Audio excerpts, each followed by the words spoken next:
नमस्कार मित्रांनो, लक्ष्मीच्या पावलांनी या मालिकेच्या आजच्या भागात आपण बघूया.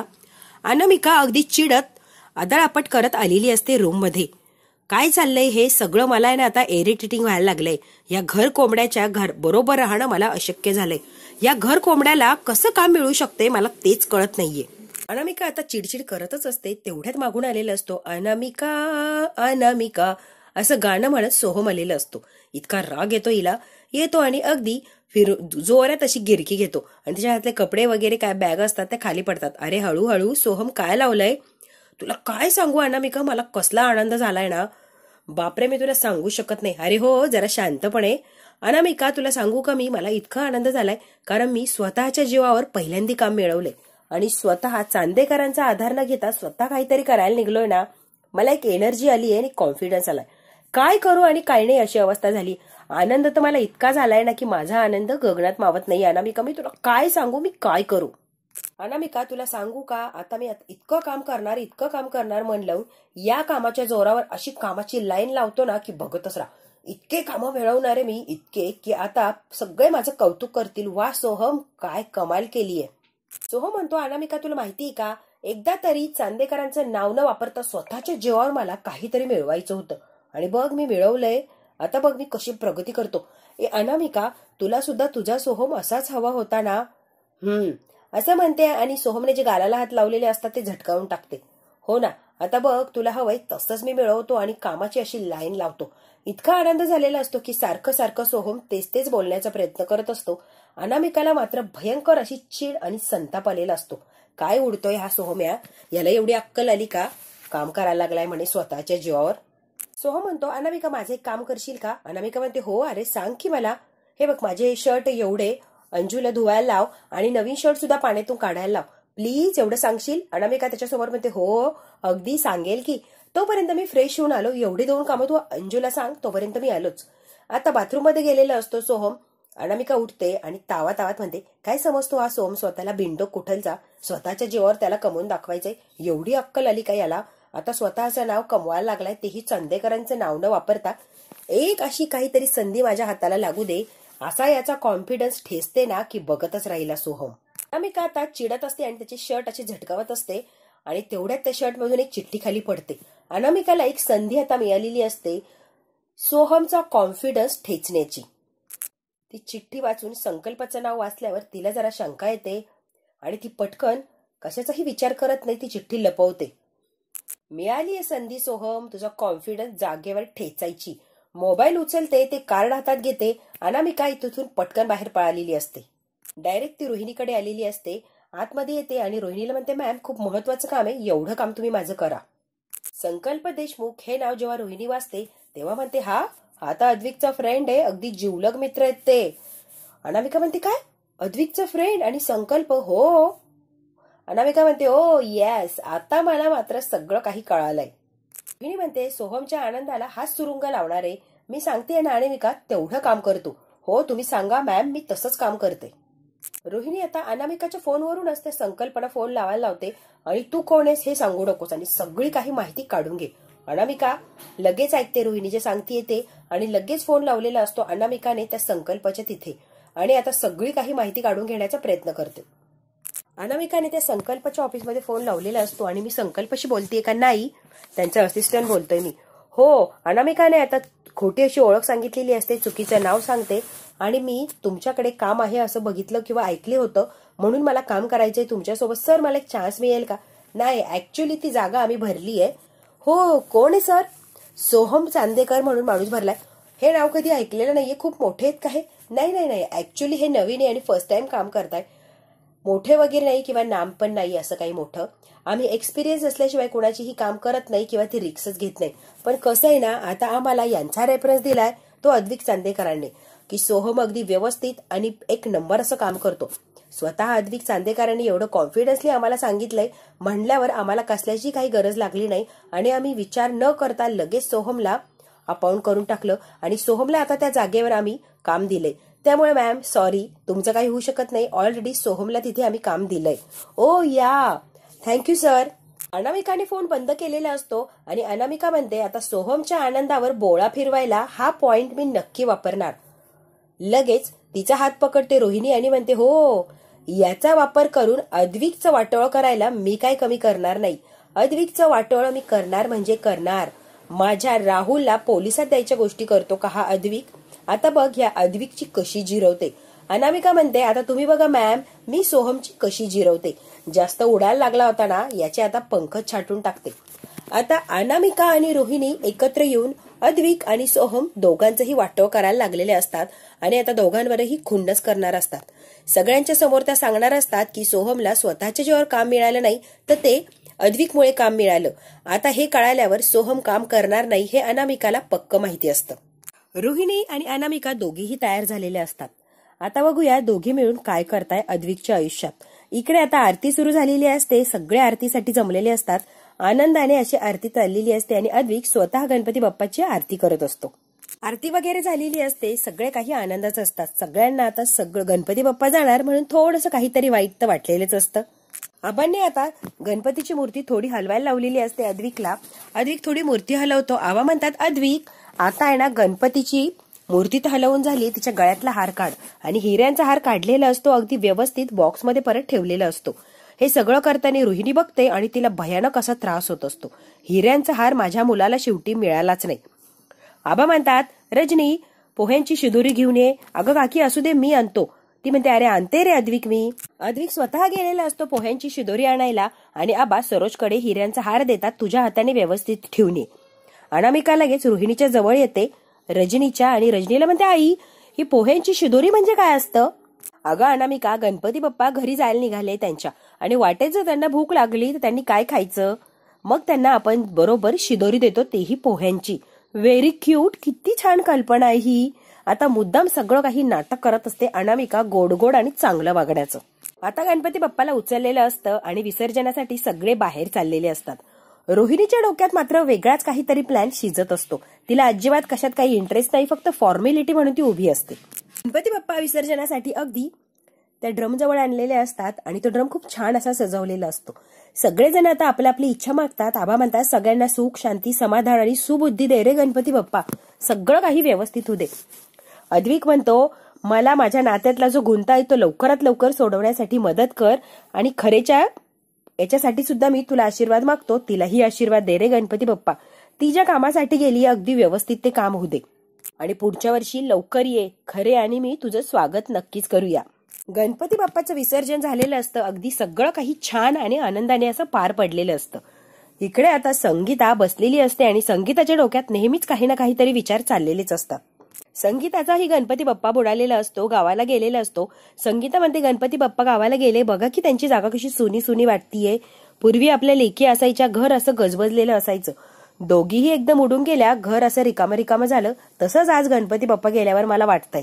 दिनकर आता संगीताची समजूत काढत असतो आणि तिला आधार देत असतो. इकडे आता जिथे गणपती बाप्पा विसर्जन केले तिथे अद्विक परत आलेला असतो. ते फुलं वगैरे जे असतात ते अशा हाताने बाजूला करतो आणि परत एकदा पाया पडतो. गणपती विसर्जनाच्या वेळेला तरी निदान खरे इथं असायला हवी होती असं मला वाटत होतं. तेवढ्यात त्याच्या मोबाईलवर काहीतरी मेसेज आलेला असतो. अद्विक आता पटकन मोबाईल बघतो. अरे खरे, भूताचं नाव घेतलं आणि भूताचाच मेसेज. खरंच गणपती बाप्पा, कमाल आहे तुझी. अद्विक म्हणतो, खरेने फोटो पाठवलेत आणि व्हॉइस मेसेज सुद्धा. वाव. अद्विक ते फोटो बघून हसतो आणि म्हणतो, तसं खरे मॅडमनी काय पाठवले बघूया. खरे म्हणते, आगाऊ, अरे काही डिझाईन्स बघताना मोबाईलमध्ये आपले हे फोटो आठवले आणि पटकन तुझी आठवण आली म्हणून तुला हे फोटो पाठवलेत. अरे फोटो बघून खूप छान वाटलं, बरं वाटलं, असं वाटलं की तू माझ्या बरोबर आहे आणि म्हणून पटकन तुला व्हॉइस मेसेज पाठवलाय बाबा. खूप आठवण येते रे मला सगळ्यांची. आपण कुठे गप्पा मारतो चांदेकर, आपण वादावादी खेळतो. आता अद्विकला हसायला आलेलं असतं. कसं आहे ना खरे, तिकडून ती म्हणते, कसं आहे ना चांदेकर. अगदी दोघांचा एकच शब्द आलेला असतो. अद्विक म्हणतो, आधी मी कन्फ्यूज होतो पण आता मात्र मी ठामपणे सांगू शकतो, हो मला खरेची आठवण येतेय. आता अद्विकने सुद्धा मान्य केलेलं असतं, खरंच मला कलाची आठवण येते, तिच्याशिवाय मला राहवत नाहीये. सारखी सारखी तीच माझ्या आठवणींमध्ये, विचारांमध्ये आहे. इकडे आता सगळं काही छान झाल्यावर अद्विक मस्त असा झोपी गेलेला असतो आणि स्वतःशी स्वतः बोलत असतो, ए चांदेकर उठ ना रे, ए चांदेकर. आता त्याचं मन पटकन त्याच्या समोर येतं आणि जोरात असं ओरडतं, ए चांदेकर उठ ना, काय लोळत पडलाय रे, उठ, काही जबाबदारी आहे की नाही, उठ पटकन. अद्विक झोपेतून उठतो आणि म्हणतो, तू परत आलास होय? हो, अरे तुला झोपेतून जागा करण्यासाठी आलोय मी. एवढं छान स्वप्न बघत होतो, कशाला आला रे तू? अरे छान स्वप्न, कोण होतं स्वप्नात? खरे होती की काय? तुला काय करायचंय रे? तू शांत बस. अरे हो, मला काय करायचंय? प्रश्न छान आहे बरं अद्विक. तुला माहितीये का अद्विक, मला जरा जरी कोणकोण लागली की सगळी गोष्ट मला कळेपर्यंत मी काय शांत बसत नसतो. तू कुणाचं स्वप्न बघत होता हे मला कळायलाच हवं. अरे अद्विक, मान्य कर की खरीची ओढ लागलीये तुला. ती बरोबर असताना ते जाणवत नाही, पण ते आता नाहीये ना. सारखी सारखी खरे खरे खरेच तुला आठवती. अरे मान्य कर, खरीची आठवण येते तुला. हे असं काही नाहीये. हे अद्विक, खोटं बोलू नका. तुला तिचीच आठवण येते, तिच्याशिवाय तुला करमत नाहीये. ए, मला शब्दात अडकवू नको माझ्या बायकोसारखं. अरे बाबा, मी कशाला तुला शब्दात अडकवू? ऑलरेडी तुझं मन अडकलंय की तुझ्या बायकोमध्ये. मी कशाला तुमच्या दोघांच्या मध्ये पडू? अद्विक, तू विचार कर रे, मी कशाला काय करू? डिवोर्स पेपरवर सह्या करून ती जेव्हा घरातून निघून गेली तेव्हा तुझी काय अवस्था झाली होती आठवते का अद्विक? जरा आठव. आता अद्विकला तो दिवस आठवायला लागलेला असतो. खरंच कला जेव्हा रागारागाने निघून गेली तेव्हा अद्विकची खूप वाईट अशी अवस्था झालेली असते. त्याचाच अर्थ ती असताना तिचा सहवास असतो म्हणून तुला जाणवत नाही. याचाच अर्थ कळतोय का तुला?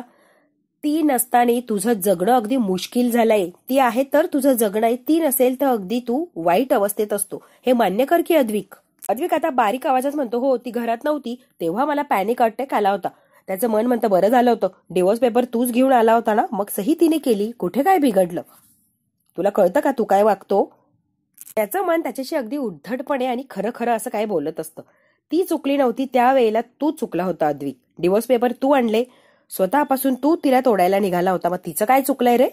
इनफॅक्ट मला असं वाटतं की तू तुझ्या बायकोची माफी मागायला हवी. अद्विक म्हणतो, मी आणि माफी?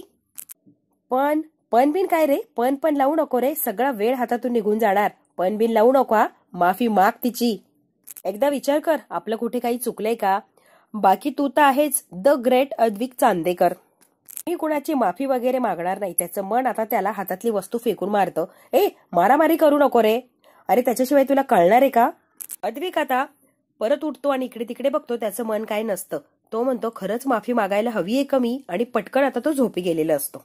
दुसऱ्या दिवशी सकाळी सकाळी सगळे फ्रेश मूड मध्ये असतात. अनामिका सगळ्यांना नाश्ता देत असते. आबा म्हणतात, अनामिका तू पण बस ग. तेवढ्यात अद्विक आता खाली आलेला असतो. सगळ्यांना गुड मॉर्निंग म्हणत अद्विक खूप फ्रेश मूड मध्ये आलेला असतो. आबा म्हणतात, अद्विका बस रे नाश्त्याला. त्याला लगेच कलाची आठवण येते. मी ना तुम्हा सगळ्यांसाठी कॉफी बनवतो आबा, कसं वाटतंय? रजनी लगेच उठते, तू कशाला बनवतो? मी बनवते, तू बस बरं अद्विक, जरा खाऊन घे आधी. काकी तू बस ग, सगळ्यांसाठीच कॉफी बनवतो, तू बस खा की एक दिवस तुला आराम. सगळ्यांसाठीच बनवायची मला ऍक्च्युली ट्राय करायची खरेसारखी कॉफी मला जमते का? दे रे अद्विक, सगळ्यांना कॉफी दे गरम गरम. पण वेलची सुद्धा घाल बरं. कलाच्या हातची कॉफीचा सुगंध अजून येतोय कारण ती एक नंबर अशी कॉफी बनवते. प्रयत्न कर रे अद्विका. अद्विक आता कॉफी बनवायला लागलेला असतो. त्याला मदत करायला रजनी ही आलेली असते. दोघं मिळून आता छान अशी कॉफी बनवत असतात. छान अशी कॉफी बनवण्याचा प्रयत्न करत असतो. का की वेलची पावडर कुठे बनवायला लागणार की बनवलीये. वेलचीची डब्बी देते आणि म्हणते, कलानी ऑलरेडी वेलची पावडर बनवून ठेवलीये ऑलरेडी. रजनीलाही खूप आनंद येत असतो की इतक्या आठवणीने इतक्या कौतुकाने सगळं काही करण्याचा प्रयत्न करतो अद्विक, फक्त कलाची आठवण येत असते म्हणून. रजनीला खूप आनंद येत असतो आणि खरेपणाने त्याला मदतही ती करत असते. ती आता वेलची पूड टाकलेली असते अगदी थोडीशी. आता हे सगळे नाश्ता करत असतात. अद्विक कॉफी बनवत असतो. तेवढ्या सोहम अगदी आनंदाने आई आई आबा असं करत आलेला असतो. येतो आणि आईला अशी घट्ट मिठी मारतो. अरे काय झालंय सोहम, सांगतो का? हे बघ, मला जे काम मिळालं होतं अगदी चोख ते काम मी पार पाडलं. त्या लोकांनी ती पेंटिंग्स हॉटेलमध्ये लावली, अगदी 5 स्टार हॉटेलमध्ये. फॉरेनची जी लोक आली होती त्यांना भयानक अशी ती आवडली आणि त्यांनी इतकं कौतुक केलंय माझ्या कामाचं की बस एक नंबर काम झालंय असा मला रिप्लाय आलाय. आता जेव्हा सोहम असं म्हणतो तेव्हा सगळ्यांच्या चेहऱ्यावर आनंद आलेला असतो आणि सगळ्यांना खूप छान वाटतं. आता काहीतरी मार्गाला लागलाय हा सोहम. फक्त रोहिणी आणि अनामिकाच्या चेहऱ्यावर आनंद नसतो. अनामिका नाटकी हसत असते. आणि एवढेच नाही, त्यांनी त्या पेंटिंगचे फोटो काढले कारण इतके सुंदर पेंटिंग त्यांना वाटले आणि सोशल मीडिया हँडल्स वगैरे वेगवेगळ्या याच्यावर त्यांनी ते टाकलेत. इतका छान रिस्पॉन्स मिळालाय त्या पेंटिंगला, कमालीच्या बाहेर. अरे वा सोहम, खरंच कमाल केली रे बाळा. सगळ्यांना खूप असा आनंद झालेला असतो कारण सोहमने काहीतरी प्रयत्न केलेला असतो आणि तो यशस्वी झालेला असतो. व्ह्यूज, कमेंट मला ओळखणाऱ्या लोकांमध्ये नाही, स्वतःहून केलेत त्यांनी कमेंट्स. फक्त माझी कला आणि इतके सुंदर चित्र बघून कळतंय का? कोणी ते फोटो बघताय ना, मला प्रचंड अप्रिशिएट करताय. खरंच मला इतकं छान वाटतंय ना सगळं बघून. इतकं भारी वाटतंय ना मला, हे सगळं काही पहिल्यांदा अनुभवतोय, खरंच छान वाटतंय. आता कौतुकाने अद्विक आलेला असतो सोहमच्या जवळ. इतका चांगला आणि साप मानाचा असतो की त्याला खरंच कौतुक वाटलेलं असतं आणि सोहमचं तो कौतुक करतो. असा अनुभव नेहमी अनुभवशील तू. खरंच अशीच प्रगती करत राहा दिवस रात्र. मेहनत केली की त्याचं फळ नक्कीच मिळतं. प्रामाणिकपणे फक्त प्रयत्न करत राहायचा सोहम. आता रजनीच्या डोळ्यात पाणी आलेलं असतं मुलाचा हा आनंद बघून. कौतुक करतो आणि त्याला म्हणतो आता मागे वळून बघायचं नाही, फक्त पुढे चालत राहायचं, फक्त प्रामाणिकपणे काम करायचं, सोडायचं नाही. सोहम म्हणतो थँक्यू दादा, मी अगदी प्रामाणिकपणेच काम करण्याचा प्रयत्न करणार. रोहिणी अनामिकाला म्हणते काय ग अनामिका, सोहमचा फुगा जरा जास्तच फुगलाय का? फोडायची वेळ आली की काय? फोडायचा काय सोहमचा फुग्गा? अद्विक आणि सोहम गप्पा मारत असतात. अद्विक चार त्याला समजुतीच्या गोष्टी सांगतो, प्रोत्साहन देत असतो. खूप आनंदात असतात दोघेही. हे मात्र अनामिका आणि रोहिणीला अजिबात आवडत नसतं. कोणाचाही आनंद यांना कधीच बघवत नसतो. रोहिणी म्हणते त्याला टाचणी लावायची वेळ आली अनामिका, आणि टाचणी लावायचं काम तू करणार. रोहिणी सगळं काही करून घेत असते अनामिकाकडून, ती मात्र नामारेणारी. हा भाग इथे संपला. पुढच्या भागात काय होणार अगदी थोडक्यात बघूया. अनामिकाने सोहमला किचनमध्ये नेलेलं असतं आणि त्याला आता सांगत असते तू इतका कमी आलाय. आता हे ऐकल्यावर सोहमला इतका राग आलेला असतो आणि त्याचा सगळा आनंद, कॉन्फिडन्स अगदी गळून पडलेला असतो. भयानक असा चिडलेला असतो हा सोहम. असं समजलंय की तुझं नाव, गाव, काम काही एक त्यांना माहित नव्हतं. फक्त अद्विक चांदेकरचा शब्द खाली पडू द्यायचा नाही म्हणून त्यांनी तुला काम दिले. सोहम आता राग निघायला लागलेला असतो. अद्विक तिथून चाललेला असतो. सोहम येतो आणि जोरात असा अद्विकला धडक मारतो. सोहम अद्विकशी बोलतही नाही, काही नाही, अगदी राग तिथून निघून गेलेला असतो. अद्विक म्हणतो या सोहमला अचानक काय झालं? आत्ता बरा होता 1 मिनिटापूर्वी आणि अचानक असा राग कुठे गेला?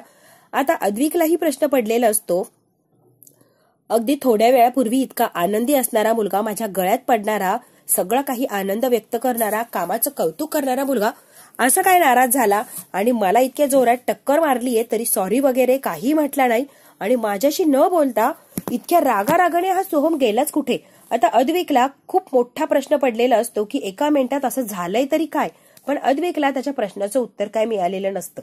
पण अनामिका आणि रोहिणीने जे काम केलंय ते अगदी परफेक्ट असं झालेलं असतं. सोहमचा फुगा फुटलेला असतो आणि अद्विकला आता कळणार नेमकी सोहमचा फुगा फुटलाय आणि अद्विक नाराज का. हे जर बघायचं असेल तर बघायला लागणार उद्याचा भाग. मित्रांनो, हा भाग इथेच संपतो. व्हिडिओ आवडल्यास लाईक, शेअर, सबस्क्राईब नक्की करा. धन्यवाद.